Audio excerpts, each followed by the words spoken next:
Should you buy a Canon 5D Classic in 2021?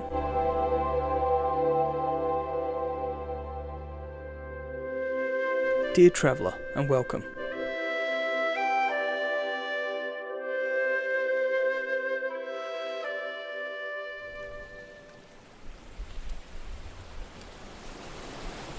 Today I thought we would do something a little different. Researching cameras can be quite stressful, so let's go for a walk at the beach and chat about it. Well, I can't say if it's the right camera for you personally. However, I can tell you my story with the camera. So prior to getting the 5D Classic, I had a Pentax Q, a Ricoh GR2, and had just acquired a Fuji X Pro 1. I loved all these cameras.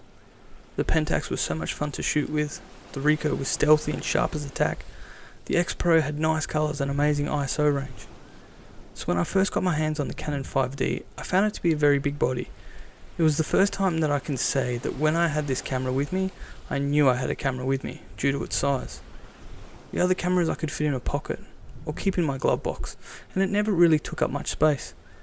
This camera requires a camera bag, and that means when you're out with this, you have to be mindful that you're packing a large bit of kit that might attract the wrong type of attention.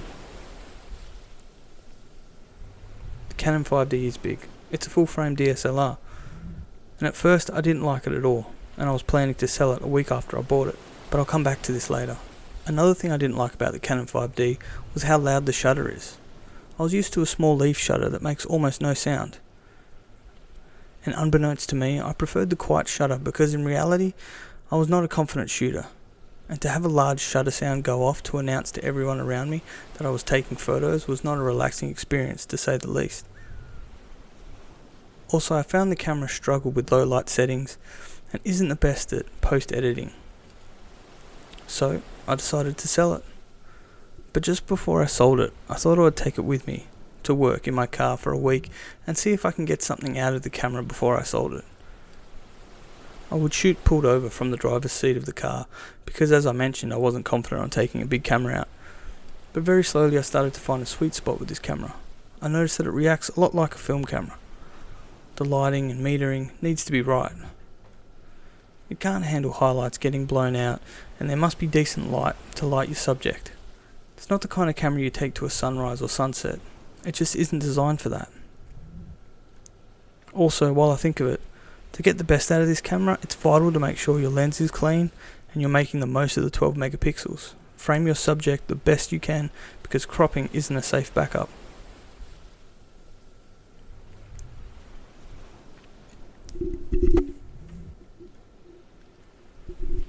Anyway, eventually I started to venture out of the car and do short walks with the camera.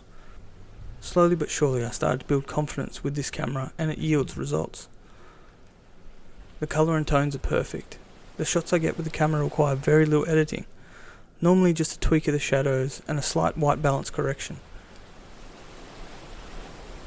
This has now become my main digital camera and I'm loving it.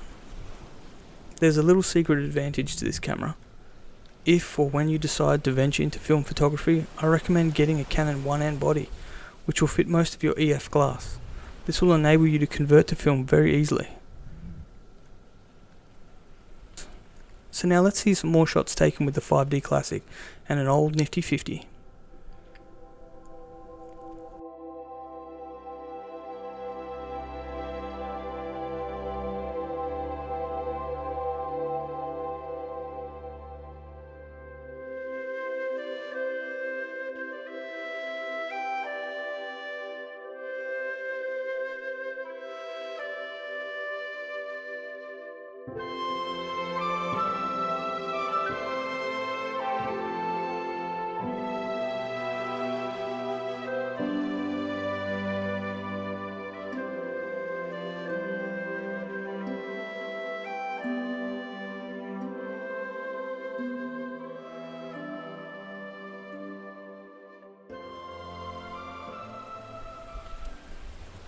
So in the end, the camera helped me to gain confidence as someone who makes photos.